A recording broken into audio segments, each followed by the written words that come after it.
Hey everyone, it's the commish. It's one of hopefully many of these recap videos.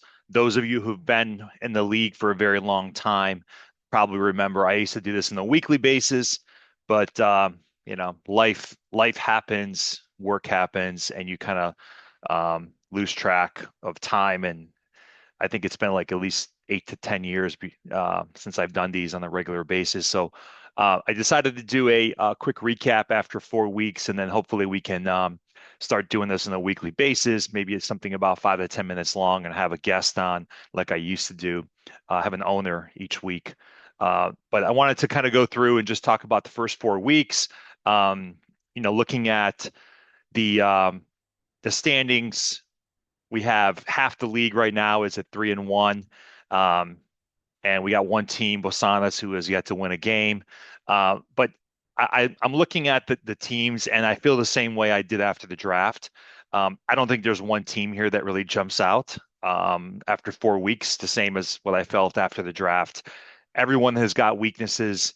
Everyone's got question marks. Everyone's got injuries to deal with. There's not one team here that really jumps out.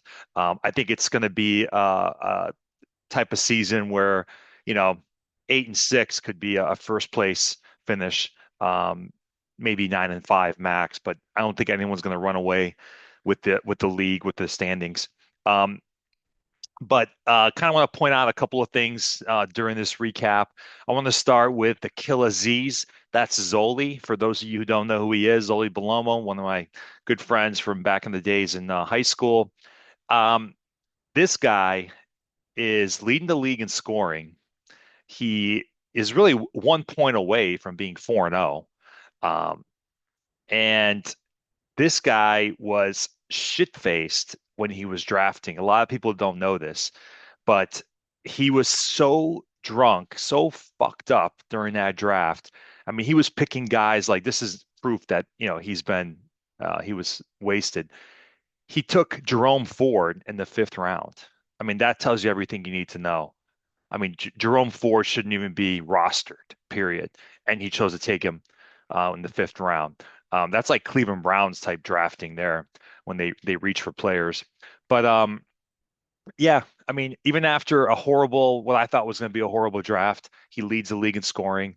Again, 1 point away, 1 point away from being 4-0. Crazy, crazy stuff, man. I think he's going to come back down to earth. I think he's going to start to have a hard time scoring points. He's dealing with injuries just like everyone else. So I wanted to point him out so far as a surprise team. I thought he was going to be the worst team in the league. I thought he would be the 0-4 team and not Bosanac.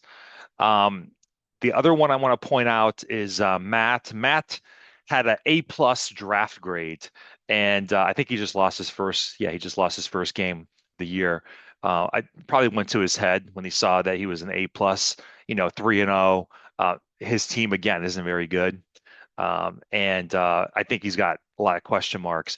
But you know, one thing before I move on from Matt, he's been in the league. I don't know. What's it been, Matt? And again, this is Matt Avon, not the new Matthew guy. I'll get to him in a second. Matt Avon has been in the league, I think, like, I don't know, 8 to 10 years. And he still has this generic helmet with his name. I mean, you can't, I know you went to Garfield High, man, but you can't get creative here and ask ChatGPT, you come up with a team name, especially now that we have two Matthews or Matts. Can you please, for the sake of all of us, come up with a team name? And again, if you're not creative enough, there's this thing called ChatGPT. I'm not sure if it reached you yet, but maybe I can help you. And this logo, man, that you have, I mean, dude, this thing looks like the 1990s Tecmo Bowl graphic. It's pretty bad. It's pretty bad. That's all I'm going to say there. Um, and speaking of pretty bad, Money Manziel, that's the new Matthew I was talking about. I don't get the name Matthew. I don't understand.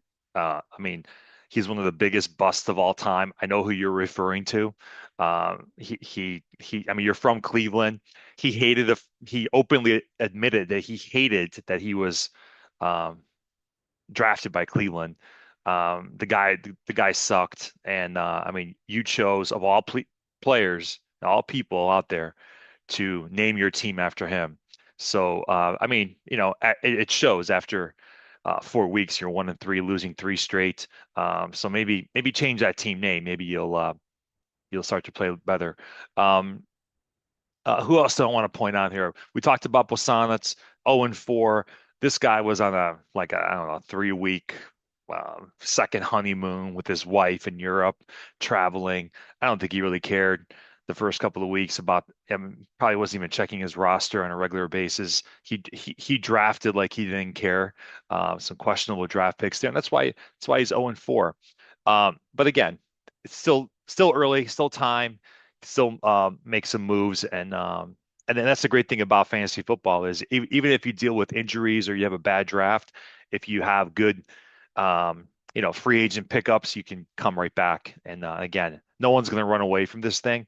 And just a reminder, the first six teams make the playoffs this year, so it's not no more divisions. So as of right now, all of these 3-1 teams will make the playoffs. But again, it's not going to guarantee you these six guys will not be the six playoff teams. I can guarantee that right now. Um, and what else? Week 5, as you can see the matchups, um, we have um, we have a chance here for Bosanac to finally get his first win of the year against Matt. Um, he's projected to win by 17 if that really means anything. Again, every team here is dealing with injuries. We've had some, high end first round picks like Malik Neighbors out for the year. CD Lamb is out for I don't know a couple of weeks. Um, Joe Burrow was a big one.